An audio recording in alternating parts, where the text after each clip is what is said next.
원래 저렇게 깃발이라고 해야 될까요? 이렇게 많이 놔두나요? 아니요, 트럼프 대통령이 유난히 많으시더라고요. 하나 재밌었던 거는 저희가 이렇게 찾아보니까 트럼프 대통령이 유일했는데 본인 책상 앞에 의자를 놓으셨어요. 그리고 또 하나 누구 초상화를 거셨냐면은 자기 초상화를 놔둘 수도 있어요. 왠지 그럼 너무 재밌을 것 같아요. 네, 지금 누구 있어요, 초상화? 트럼프 대통령은 네.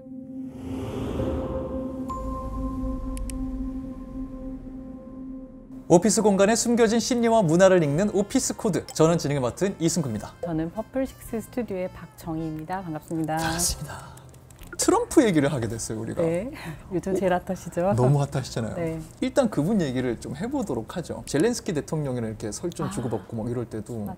영화가 아닌데 저런 대화가 오갈 수 있구나. 좀 떠오르시는 행보들이 있나요? 오래전부터 계속된 전쟁이라고 하는데 프랑스 마크롱 대통령이랑 악수 대첩? 이라는 게 트럼프 대통령 연관 검색어로 뜨더라고요. 얼마 전에 이제 G7들이 다 모이셔서 회의 자리에서 테이블 거의 코너에 막 모서리에 앉히셨더라고요. 프랑스 대통령인데. 프랑스 대통령을 코너에 정말 이렇게 자리도 없게 이렇게 앉히셨더라고요. 말씀해주신 그 행보가 요즘의 트럼프 대통령의 행보를 잘 설명해 주는 것 같아요. 네. 저도 영화를 좋아하니까 최근 영화만 봐도 캡틴 아메리카 브레이브 뉴 월드 올해 개봉한 영화도 백악관 부서지는 게 액션의 하이라이트고요. 작년에 개봉했던 시빌워라는 영화에서도 백악관까지 가서 대통령을 만나는 게 영화의 굉장한 하이라이트예요. 2013년에는 똑같은 해 백악관에서 테러가 벌어지는 영화가 두 개가 동시에 개봉하고 이랬거든요. 백악관 최후의 날, 화이트하우스 다운 이렇게 있었는데 이 자체가 하나의 콘텐츠라는 생각도 좀 들어요. 어떨 때 생각하면. 맞아요. 백악관 딱 떠올리면 어떻게 좀 정의가 되고 어떤 이미지가 떠오르시는지 궁금해요. 외국인이 보기에도 전 세계에 굉장히 강력한 의사결정을 하는 사람들의 공간이 무너졌네? 저걸 어떻게든 극복해야 되네? 약간 이런 생각도 들고 미국의 저기가 잘못되면 우리나라에도 영향을 미칠 수 있지 않을까? 미국이라는 한 나라의 행정부가 쓰는 공간이지만 전 세계에 영향을 미치는 굉장히 파워풀한 의사결정의 공간? 전 세계 제일 파워풀한 오피스겠네? 이런 생각이 좀 들더라고요. 세계를 뒤흔들 수 그쵸. 있으니까. 관세나 뭐 무역이나 전쟁까지 막 다 영향을 미치니까. 그래서 영화에서 매번 그렇게 때려 부시는 거겠네. 전 세계가 위험할 수 있다는 뜻이다. 맞아요. 이렇게도 해석될 네네. 수 있으니까요. 네. 그런 면에서 실제로도 이 백악관은 오피스로서 또 리더가 의사결정을 내릴 수 있는 업무 공간으로서 구성이 되어 있더라고요. 되어 있어요. 네네. 일단 전체 구조부터 살짝 살펴볼까요? 네. 전체적으로 알려지기로는 한 3포인트가 있는 걸로 알고 있거든요. 네. 어떻게 좀 정리가 될까요? 네, 백악관? 입구 쪽에 첫 번째 들어가는 건물은 동간 건물인데 영부인의 사무실이 있다고도 하고요. 간단한 접견 그리고 방문객들이 왔을 때 이제 입장하는 그런 공간이 있고 가운데 동이 이제 거주동, 본관동이 있고 마지막으로 서관, 이제 오피스동이라고 할 수 있는 이렇게 크게 세 덩어리의 건물들이 있습니다. 저희가 보통 뉴스에서 보는 거는 중간에 있는 레지던스라고 써 있는 네. 본관의 이미지를 많이 알고 본관 있잖아요. 이미지를 많이 보죠. 사실 이미지적으로는 중앙동 거기를 많이 보여지지만 실제 실내 공간을 볼 때는 저희가 서관에 있는 공간들을 많이 보고 있었던 겁니다. 내부 공간은 서관이고 외부 공간 상징적인 이미지는 거는 중앙관이고요. 맞습니다. 이렇게 동관이랑 본관을 우리가 살짝 봤는데 사실 개인적으로 제일 궁금한 거는 서관이거든요. 네. 미드의 웨스트윙이라는 미드, 아, 전설적인 맞아요, 미드도 맞아요. 있잖아요. 맞아요. 웨스트윙 정확히 좀 어떻게 정의할 수 있을까요? 어느 정도의 위치다? 기업 오피스랑 정말 비슷하더라고요. 그러니까 예를 들면 기자들이 처음에 왔을 때 기자 브리핑을 할 수 있는 브리핑룸이 있고요. 대기업들 같은 경우에는 이제 홍보실이나 작은 강당 같은 데서 그렇게 외부인들하고 브리핑하는 공간들이 있어서 그런 것도 굉장히 비슷하고요. 일반 회의실, 캐비닛룸이 있고 정말 중요한 작전 회의를 하는 그런 상황실, 벙커룸이 있고 대통령, 대표님 방이라고 부를 수 있는 그런 오버 오피스 이렇게 크게 4가지 공간으로 구성이 되어 있어요. 이 백악관 웨스트윙이라는 곳의 이 네. 개별 공간들은 네. 어떤 특수성을 갖고 설계가 됐는지 살짝 한번 보도록 하죠.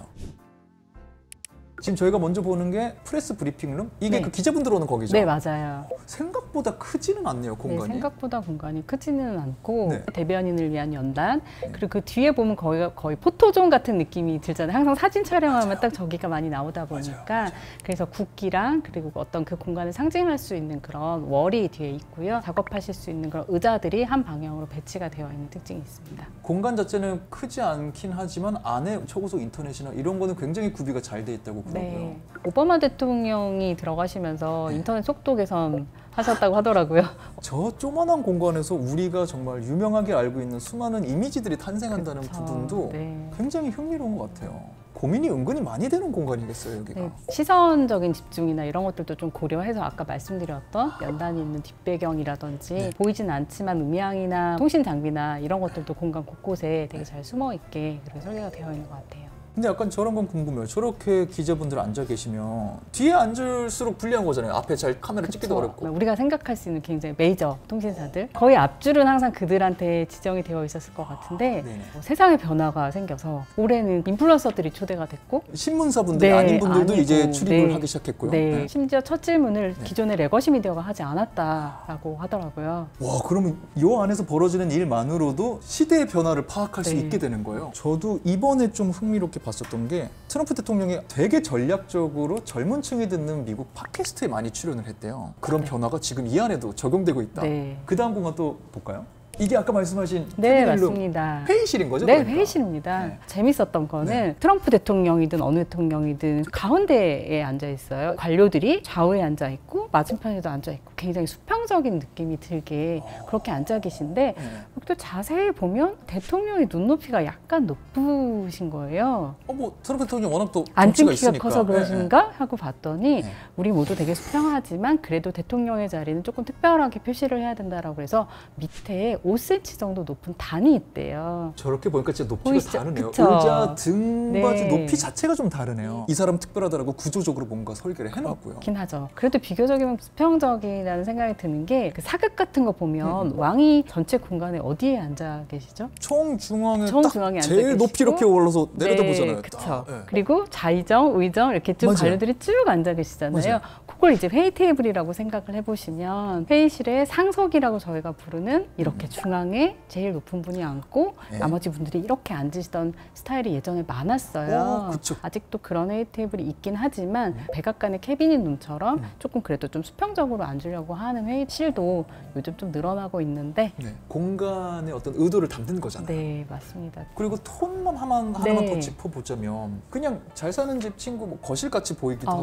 맞아요. 네. 생각보다 아늑하다고 해야 될까요? 톤이? 브라운 계열의 이렇게 톤이 좀 보이거든요. 네. 다음 회의실을 설명드리면서 약간 조금 비교해서 말씀드릴 수 있을 것 같은데 오, 네네. 이 회의실 같은 경우에는 나무나 그리고 전체적으로 좀 내추럴한 톤 그리고 조명도 보시면은 작은 펜던트 등이 내려와서 좀 따뜻한 느낌을 주고 있어서 네. 우리가 조금 편안한 이런 논의를 하자라는 그런 공간적인 분위기를 연출하기 위해서 공간도 전체적으로 과하지 않고 편안한 느낌으로 공간이 개혁이 되어 있는 걸 보실 수 있는데 또 다른 회의실은 또 다른 느낌이 있습니다.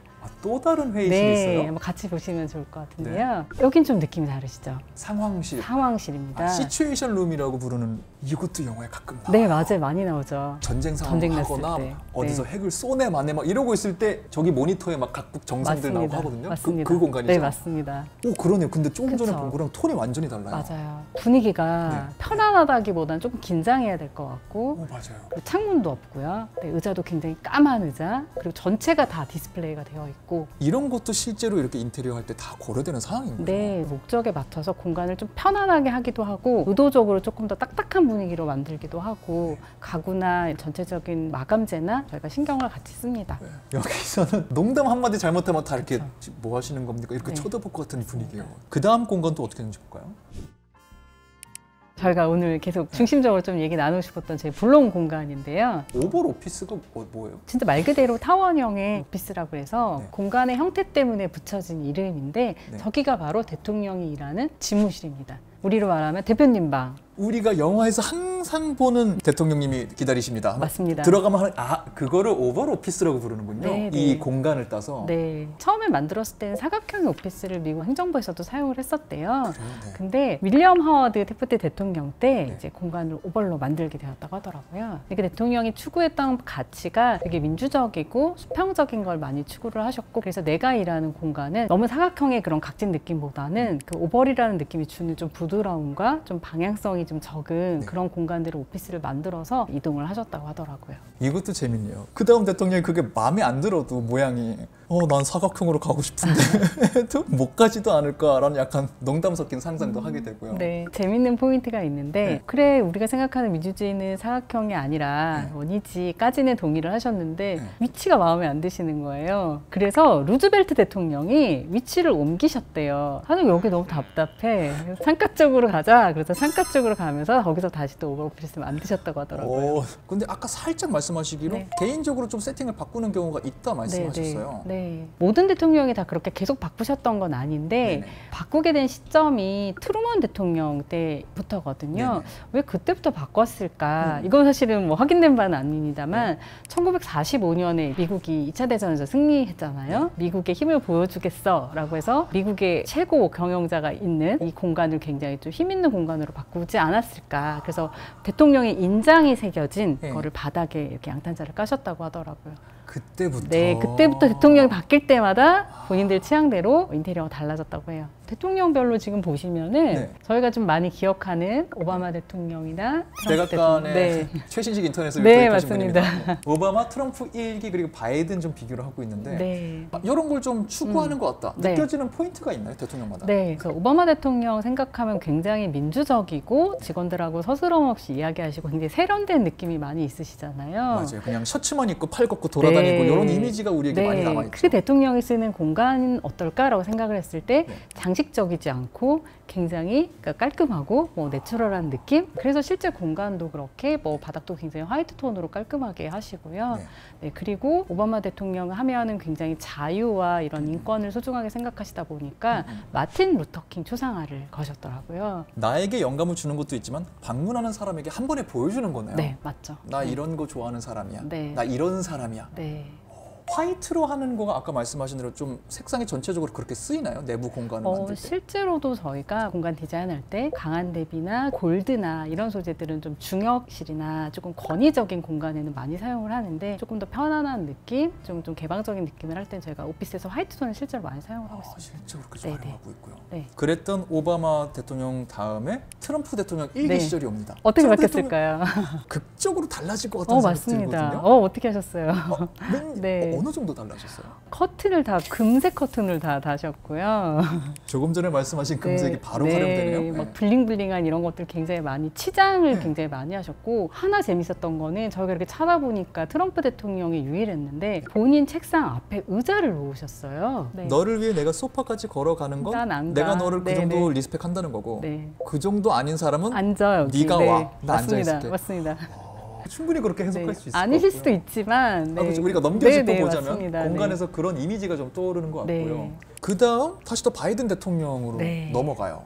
또 다른 색깔로 바뀌었을 것 같거든요. 네, 바이든 대통령 하면은 트럼프가 미국을 그 혼란의 도가니로 만들었다. 이런 네. 걸 나는 미국을 다시 되돌리겠어. 뭐 이런 얘기 되게 많이 하셨잖아요. 그런 힘으로 사실 그 뽑힌 것도 있고요. 그렇죠. 네. 그러니까 공간도 트럼프가 바꿔놓은 것들을 싹 다 바꾸셨고 미국을 상징하는 이제 파란색 양탄자를 까셨는데 그게 빌 클린턴 때도 똑같은 거 민주당이시잖아요. 네네. 그리고 초상화를 누구 초상화를 거셨냐면 벤자민 프랭클린 초상화를 거신 거예요. 건국의 아버지. 네네. 나는 세상을 다시 복구하겠어. 약간 이런 상징적인 표현을 하셨다고 하더라고요.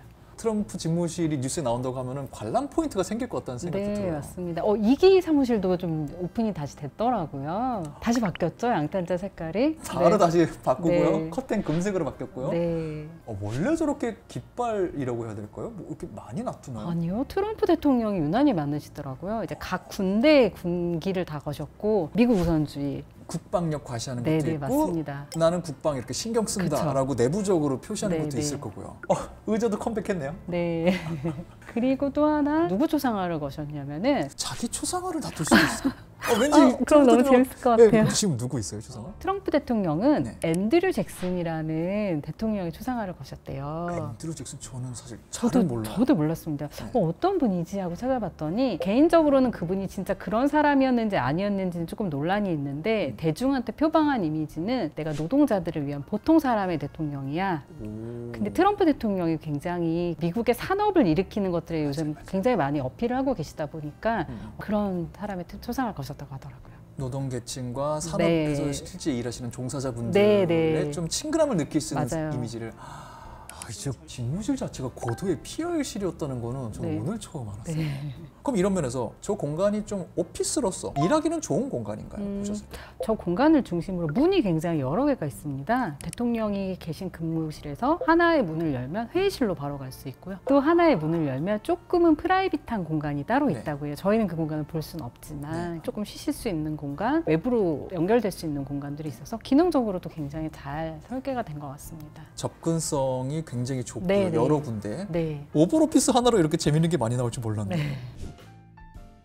저런 느낌을 내고 싶은 실제 회사 CEO 분들도 좀 있는지 네. 실제 사례들도 좀 궁금해요. 오벌 오피스랑 정말 비슷한 오피스를 딱 한 분 뵀는데요. 외국계 기업의 대표님이셨어요. 네. 그리고 굉장히 젊은 대표님이셨는데 민주적인 문화를 만들고 싶어라고 말씀을 하시면서 대표님의 공간도 오벌 오피스 느낌으로 실제로. 네, 그리고 책상도 오벌, 심지어 벽면을 유리로 하셔서 우리 대표님 뭐 하시지? 라고 지나가서 보면 볼 수도 있을 만큼 그렇게 공간을 만드셨던 게 굉장히 인상 깊었습니다. 확실히 그렇게 딱 공간에 들어가면서부터 느껴지는 게 그럼 있죠? 아무래도 전문가시니까. 네. 개방성이 사실은 수평성하고 조금 연결되는 것 같아요. 심리적 안정감이라는 조직 용어도 많이 쓰고 있는데 네. 회사에 대한 그런 어려움이나 그런 것들을 편하게 얘기할 수 있겠구나라고 하려면 공간이 열려 있어야 되는 것들.